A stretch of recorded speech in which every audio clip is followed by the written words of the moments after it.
Las sociedades, cuando tienen diferentes intereses, diferentes visiones, innecesariamente entran en conflicto. Cuando no se respetan dos cositas, la dignidad de la persona humana y sus derechos. Cuando también no se respeta una autoridad superior, como es Dios, le llamen como le llamen. En este contexto, en México, nosotros vivimos una sociedad fragmentada, una sociedad confrontada, en donde se ha llegado a visibilizar inclusive conflictos de la autoridad con la ciudadanía. Y esto va con las instituciones. Cualquier institución puede tener esa relación tirante, tensionante, por cuestiones de poder, por no entender que la autoridad debe ser un servicio, no un poder, y no un poder de dominio.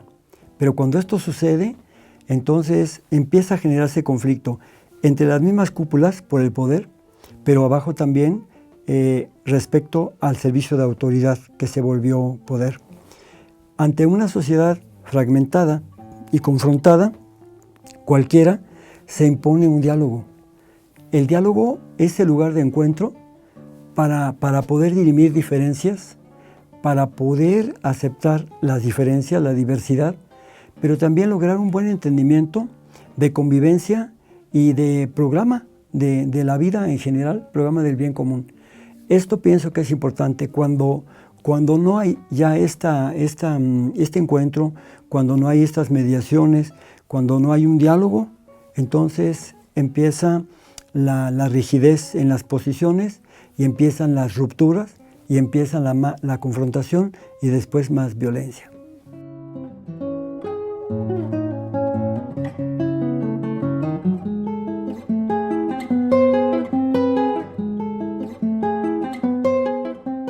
Yo creo que vale la pena como reflexionar en la génesis de esta reforma educativa. En primer lugar, yo no creo que se haya discutido lo suficiente. Creo que faltó debate no solamente con un gremio de la educación, sino a nivel nacional, con toda la comunidad educativa, académica. Debió haberse hecho esto, no se hizo. Fue una reforma al vapor que se llevó al Senado y que irresponsablemente, ¿verdad? El PRI, el PAN, el PRD, el Verde, simplemente por línea del presidente, votaron y aprobaron, sin tomar en cuenta las consecuencias. Yo recuerdo, porque estuve ahí, ese día estuve ahí precisamente, el cuadro era tremendo. Adentro, los senadores y todo el Senado acordonado, desde ese momento acordonado. Y personal de la comunidad magisterial afuera protestando y pidiendo un diálogo. No se dio. Después viene todo el periodo de aprobación legal, pero toda ley, para que sea realmente funcional, necesita ser acatada. Si esa última parte del acatamiento no existe, no puede consolidarse todo el proceso legislativo. Y es lo que pasó ahora con los maestros. No se consolidó la ley porque no hubo acatamiento, porque no hubo en realidad el cuestionamiento suficiente, el debate, el acuerdo. Y entonces tiene que venir algo absurdo que yo no puedo entender. ¿Cómo es posible que si una ley es buena y beneficia a la comunidad nacional, si beneficia a la ciudadanía, tenga que imponerse a sangre y fuego? ¿Por qué se tiene que mandar miles de gendarmes cada vez que unos maestros van a hacer una evaluación? Una evaluación que han juzgado punitiva, así como una reforma educativa, laboral, no educativa. Todo esto ha venido cargándose hasta el estallido de esta confrontación que fue no solo en Oxixtlán, sino en varias partes de Oaxaca. Cómo desarticular este movimiento magisterial a través de las armas. Por más que lo nieguen, ahí están las pruebas. Entonces se necesita el diálogo. La CONAMED la Comisión Nacional Intermediadora o de Mediación está ofreciendo, junto con los maestros, una solución. La solución es del diálogo. Ayer estuvimos casi 4 o 5 horas aceptando la invitación que nos hicieron las mujeres ya, y que todas y todos pues allí acudimos y estuvimos con la mejor buena voluntad para que se haga eso precisamente que usted está diciendo, el diálogo. Volvemos otra vez al lugar del diálogo, al lugar del encuentro, al lugar del acuerdo. Si hay buena voluntad, lo tenemos. Por parte del magisterio están dispuestos, obviamente la CONAMED también, pero falta el jueves que vamos a ir a Gobernación. Si Gobernación dice que acepta el diálogo o va a seguir con su política para estar imponiendo a través de miles de gendarmes lo que él considera una ley, una reforma irreversible.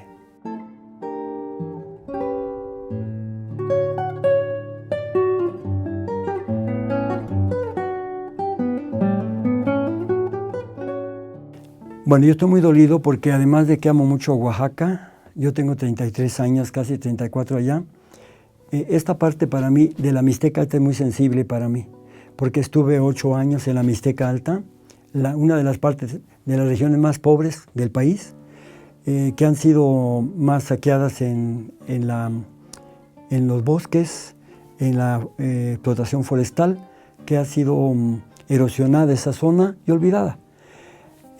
Lo que pasó ahí fue que el gobierno federal, en coordinación con el estatal, decidieron hacer el operativo con armas, porque está documentado desde un principio, ahí están las fotografías con la hora, ¿verdad?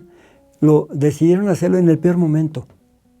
Lo hicieron en domingo, lo hicieron a la hora de la misa, lo hicieron en plaza, lo hicieron sabiendo que había muchísima gente que no tenía nada que ver, y de hecho, todos los que murieron no son maestros, son personas que estaban ahí. Debieron haber calculado, cosa que no lo hicieron, que los maestros no iban solos, que había otras organizaciones que se sumaban, organizaciones que basta verlas de gente muy pobre, de la misma Mixteca, habían acudido a apoyar a los maestros. Ahí había familias, padres de familia de los estudiantes, en fin, había también un entierro. En ese momento se estaba llevando a cabo un entierro de una persona también muy pobre. Las personas que estaban apenas iban a hacer el entierro, oyeron la balacera, oyeron todo eso, salen y ven que están maltratando unos policías, están maltratando a la gente, y ellos se indignan, ya tienen sus mezcalitos, como se acostumbra en los panteones, y empiezan a aventar piedras, pues también los cargaron. Se los llevaron, ahorita están presos en San Bartolo, Coyotepec, y el muertito se quedó sin sepultar, porque está en la agencia, todavía está en la funeraria, el muertito. Cosas absurdas que no pueden suceder. Digo yo, que no podían, si iban a hacer ese acto de represión, no pudieron haberlo hecho, por ejemplo, el lunes, para causar menos daños a la pobre gente que de por sí ya está muy lastimada. Eso es lo que pasó. Entonces, los maestros están muy dolidos. No importa que no sean maestros, las personas que murieron son nuestros hermanos. A mí me duelen también porque son personas muy pobres que son de la Mixteca Alta, de las regiones más pobres del país, que solamente acudieron o a su plaza, o acudieron a misa, o acudieron simplemente a apoyar a los maestros.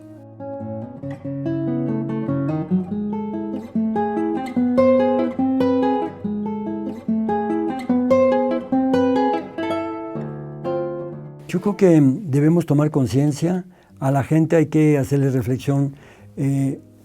Yo quiero dejar muy claro esto, yo no soy anárquico, yo no estoy en contra del gobierno, pero soy crítico, soy humanista, soy sacerdote, soy hombre de fe, y nunca había visto un gobierno tan carente de elementos para gobernar, tan inexperto para hacer un buen gobierno, nunca. Torpeza tras torpeza. De hecho, nada les ha salido bien. Todas sus reformas estructurales que han sido impuestas, que no fueron consultadas, no han prosperado ninguna, no han logrado mejorar en nada México. Al contrario, la gente sigue agraviada, cada vez crece más la inseguridad, la violencia pasiva y activa. nuestro campo sigue olvidado, los indígenas, los campesinos relegados, las mujeres siendo asesinadas cada día, los jóvenes, aún los jóvenes de posgrado, no encuentran trabajo. Y no es justo en un México tan rico que se siga concentrando de esa manera la riqueza. No es explicable ni razonable que teniendo un México tan rico, tan privilegiado, tan grande, tengamos tantos pobres, tantos millones de pobres, 1 millón al año, y que tengamos tanta gente, 8 millones de analfabetas, y que no podamos nosotros brindar a nuestros connacionales una vida digna que ellos tienen por ser, no los dueños, el dueño es Dios, pero sí los usuarios y los administradores de esta tierra. No es justo. Por eso pienso que debemos elevar la conciencia. La academia debe de tomar conciencia de esto y debe ayudar a recuperar la memoria histórica.